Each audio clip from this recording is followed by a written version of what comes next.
Masjid Ad-Darajat Babatan adalah salah satu masjid patok negara yang didirikan oleh Sultan Hamengkubuwono ke-1 pada tahun 1774 di atas tanah Mutihan atau Sultan Ground.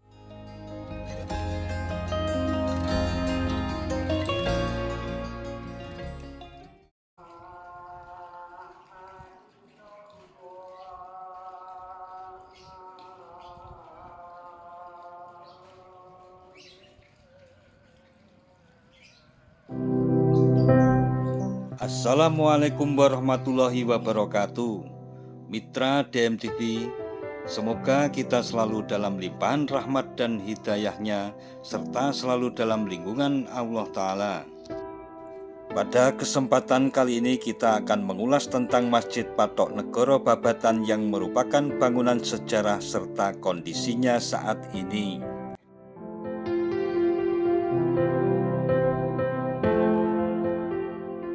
Masjid Patok Negoro Babatan adalah salah satu masjid patok negoro yang dibangun atas restu Kerajaan Kesultanan Yogyakarta pada masa pemerintahan Sultan Hamengkubuwono yang ke-1 yang berkuasa tahun 1755 hingga 1792 Masehi. Masjid Patok Negoro yang ada di Kesultanan Yogyakarta sendiri ada 4, yakni Masjid Sultoni Plosok Kuning, Masjid Jami Melangi, Masjid Ad-Darajat, dan Masjid At-Taqwa Dongkelan. Namun pada perkembangannya, Masjid Patok Negoro ini ditambah satu lagi, yakni Masjid Wonokromo yang berada di Pleret, Bantul yang dibangun kemudian. Masjid-masjid Patok Negoro ini dibangun dengan tujuan untuk membentengi wilayah Keraton Yogyakarta, baik benteng dalam arti keimanan atau agama maupun dalam arti fisik, sosial, dan politis. Masjid Patok Negoro Ad-Darajat Babatan merupakan salah satu dari 5 masjid patok negara Kesultanan Ngayogyakarta Hadiningrat. Masjid ini memiliki sejarah yang unik dalam sejarah perjuangan kemerdekaan karena lokasi tersebut akan dijadikan pangkalan militer oleh pasukan Jepang.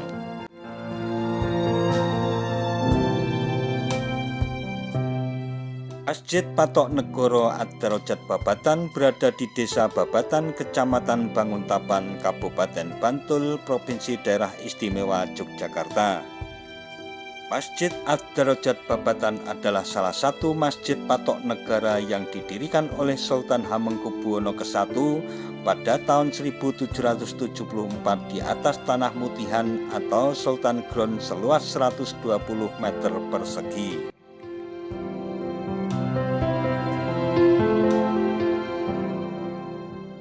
Pada zaman penjajahan Jepang tahun 1940, Masjid Ad-Darajat dan masyarakat Babatan dipindah ke Desa Babatan Baru di Jalan Kaliurang kilometer 7 Kentungan, Sleman.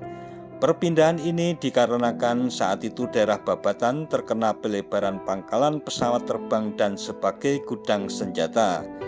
Akibat perpindahan tersebut, denyut kampung Babatan sebagai kampung santri sempat mengalami tidur panjang dan menjadi tak terurus.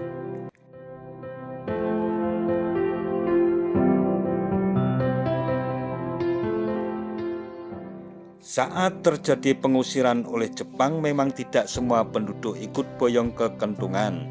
Sebagian warga Babatan tetap tinggal di kampung halamannya. Setelah ditinggalkan warga, masjid ini hanya tersisa pondasi dan temboknya saja. Hal ini dikarenakan seluruh konstruksi kayu masjid ikut dipindah dan dibangun kembali di Babatan Kentungan.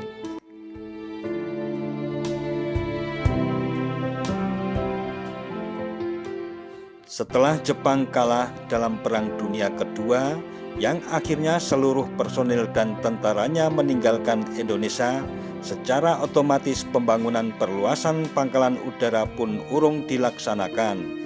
Sekitar tahun 1950-an, mulai banyak masyarakat yang datang ke kampung Babatan dan akhirnya menetap di sana. Pada tahun 1960-an, salah seorang warga Babatan bernama Mutohar mempunyai niat untuk membangun kembali masjid peninggalan Sultan Hamengkubuwono ke-1 tersebut. Pembangunan kembali masjid tersebut dilakukan semasa Sri Sultan Hamengkubuwono ke-9. Atas dukungan Sultan, maka nama Sultan Hamengkubuwono ke-9 yaitu Dorojatun diabadikan menjadi nama Masjid Patok Negara tersebut dengan nama Masjid Ad-Darajat. Meski bentuk masjid mengalami perubahan, namun bentuk khas sebagai masjid keraton masih tetap dipertahankan, seperti pada Masjid Patok Negoro lainnya. Di sisi barat masjid adalah pemakaman tempat bersemayam para tokoh agama maupun masyarakat setempat. Masjid Pindan di Desa Babatan Baru masih bertahan hingga kini dan diberi nama Masjid Sultan Agung.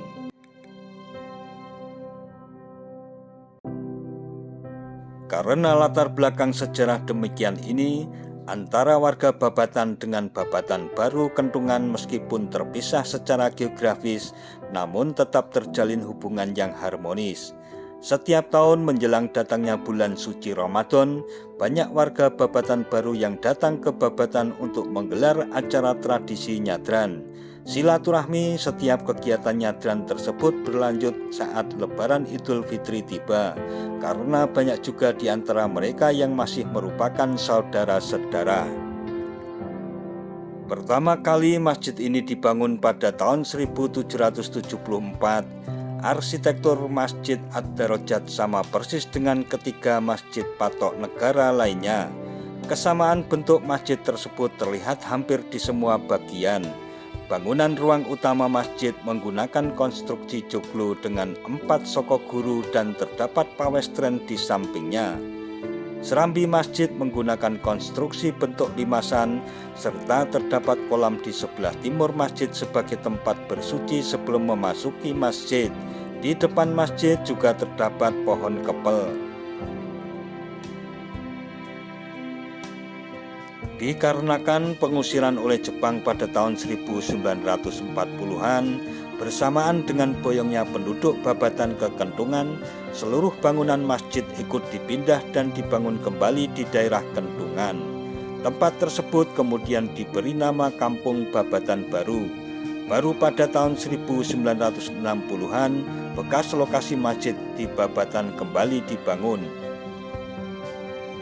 Pada pembangunan awal di tahun 1964, bentuk masjid masih semi permanen. Baru pada tahun 1988 dibangun kembali serambi tengah dengan sumber dana dari pemerintah dan swadaya masyarakat. Meski bentuk masjid mengalami perubahan, namun ciri khas sebagai Masjid Patok Negara tetap dipertahankan, seperti mustaka masjid yang masih disimpan dengan baik. Baru pada tahun 1992, bangunan induk utama dibongkar kembali dan disarankan agar disesuaikan seperti bentuk semula, yakni joglo yang berasal dari kayu jati. Pada tahun 1993, pembangunan ruang utama masjid berhasil dilakukan dengan membangun joglo dengan 4 soko guru masing-masing setinggi 7 meter. Pembangunan kelengkapan masjid seperti serambi depan, gerbang masuk, serta tempat wudhu dan WC dilakukan pada tahun 2001. Atas kesepakatan para tokoh agama setempat pada tahun 2003, mustaka yang asli yang terbuat dari tanah liat tidak dipasang dan diganti dengan mustaka dari Kuningan. Meskipun demikian, mustaka yang asli sampai sekarang masih tersimpan dengan baik di Masjid Ad-Darajat. Nah, mitra DMTV, demikian sejarah tentang Masjid Patok Negoro Babatan yang hingga saat ini masih eksis dipergunakan untuk peribadatan sehari-hari dan menjadi saksi sejarah perjuangan negara Republik Indonesia. Jangan lupa subscribe dan tekan tombol loncengnya agar selalu mendapat pemberitahuan video-video terbaru dari DMTV. Sekian dan wassalamualaikum warahmatullahi wabarakatuh.